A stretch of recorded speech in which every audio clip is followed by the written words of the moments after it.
praėjau visus gydymus, ir chemijas, ir spindulius, labai blogai pernešu, aš chemija mane apnuodija, ten yra sunkus išgyvenimas, beprotiškai sunkus, nelinkiu, nei jokiam priešui, nelinkiu nei vienam. Po to prasidėjo pas mane autoimuninis tiroiditas, pačią pradžią, kaip man buvo ir kaip aš atsiradau ir kaip aš pradėjau juos transfer faktorius vartoti. Mano gyvenime buvo 10 metų išbraukta iš mano gyvenimo, normalaus gyvenimo, dėl ligų, dėl onkologijos. Šventai tikėjau daktarais, po pirmo nustatymo onkologinės ligos, žingsnis į žingsnį, dariau tą, ką liepė, kaip liepė, gydžiausi, tvarkiausi ir tai buvo. Po 3 metų jaučiu, kad mano organizmas vėl yra besikeičiantis ir jis yra tikrai netoks, koks jis turėtų būti, kaip turėčiau jaustis. Važiuoju pas savo gydytoją, kur prižiūrėdavo, sako, vyra negerai, sako, neisiu iš kabineto. Kol jūs man neįrodysit, kad va toj vietoj, kur mano randai yra, kad ten yra viskas tvarkoja. Ir chirurgas, gydytojas, onkologas atėjo, abudu tikina mane, kad tai yra randiniai dariniai ir tai yra viskas tvarkoja. Sakau, ne. Po to susitariau Vilniuje, kad priimtų Vilniuje, vietoj Klaipėdos. Važiuoju, prašau siuntimo į Vilnių, daktarė pyktelėjo, parašė galų gale siuntimą, aš jo neskaičiau, nenagrinėjau, nuvažiuoju į Vilnių, į priėmimą, gydytoja man ir sako, tai ko tu nori? Taigi jau tavo metastazuota buvo jau pirmą kartą, tai čia jau labai blogai.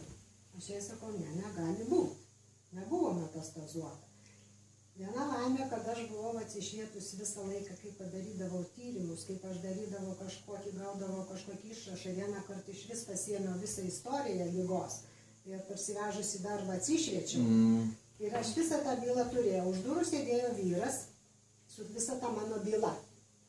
Daktariai sakau, palaukit, aš atnešiu jums ligos epikrizę.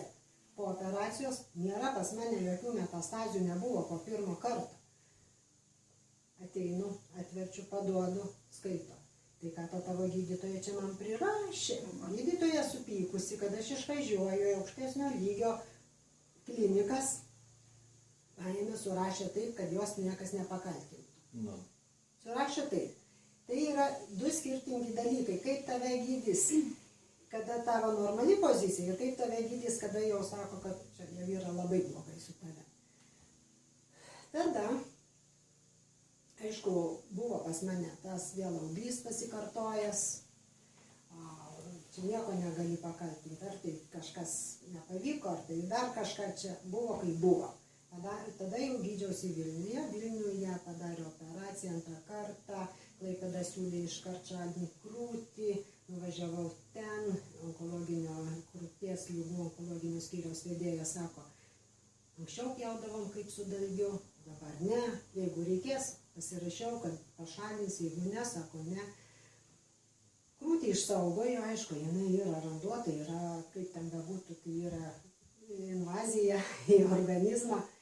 Po to, reiškia, aš ten prasidėjo pas mane autoimuninis tiroiditas skydliaukė. Buvo toks kaip priepuolis, aš nuvažiavau čia pas mūsų Gargžduose pas gydytojus, savaitę laiko ant lašalinių mane ir visai, nieko nerandam, niekur nei žarnyne, nei skrandyje, nei kepenyse, nei kasoje, bet kažkas tai negerai, po to atsiguliau Klaipėdai savaitę laiko tyrimams, vidaus organų tyrimams.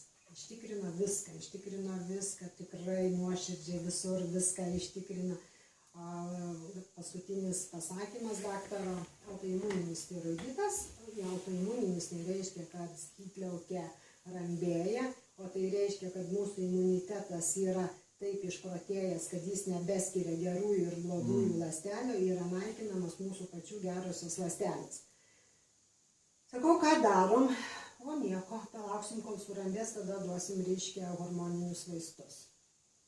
Buvo mano gimtadienis diena, parvažiuoju penktadienis namo, gegužės 15, žydė, vyšnios, oras, viskas gražu.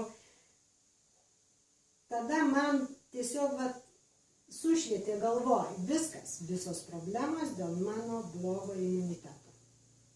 Niekas kitas čia nieko nepadarys, kol aš neturėsiu atstatytų imuninę sistemą savo veiklos.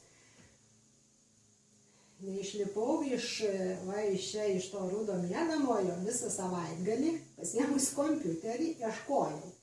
Galvoju, negali būti, aš prakentėjau 2 gydymus onkologijos, dabar aš nebeatstatysiu niekaip imuniteto. Negali būti, ieškau kažko, nežinau pati ko. Paskui dar paskambino tokia profesorė iš Klaipėdos universiteto pažįstama.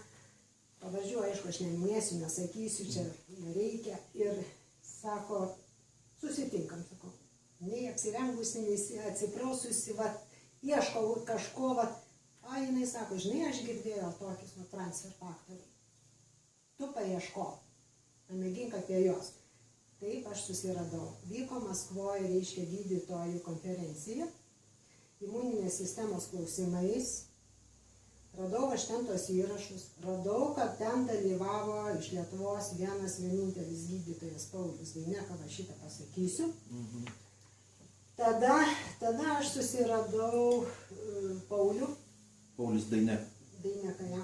Susiradau Paulių, jisai yra gydytojas, odontologas, chirurgas. Pas jį nuvažiuoju, pasisakau. Greitai ant lapo, reikėtų man atnešti tą lapą, tiesiog nufilmuoti. Parodyti. Užrašė savo ID numerį Life kompanijos, užrašė, po jo stovi, reiškia, yra Donlainas Romualda su Olafu, jų ID numerį. Esi protinga, parvažiuosi, užsiregistruok, aš tau ne parduotuvė, vieną bankutę duodu, nusipirkau. Užsiregistruok į, reiškia, numerį, rašyk šitą, į sponsorius rašyk šitą ID numerį ir tada tu ten, žinai, tvarkykis. Paskui man Olafas sako, žinai, Paulius man pasakė, buvo iš Gargždų tokia viena ligonė, galėsit gydyti. Galėsit gydyti. Tai ateinant iš tos pozicijos, kaip aš pradėjau šitos produktus vartoti po 3 mėnesių, buvo vėlgi tokia situacija, aš pradėjau jausti. Kaip Elytė sakė, pagalys atsirado ten, reiškia, man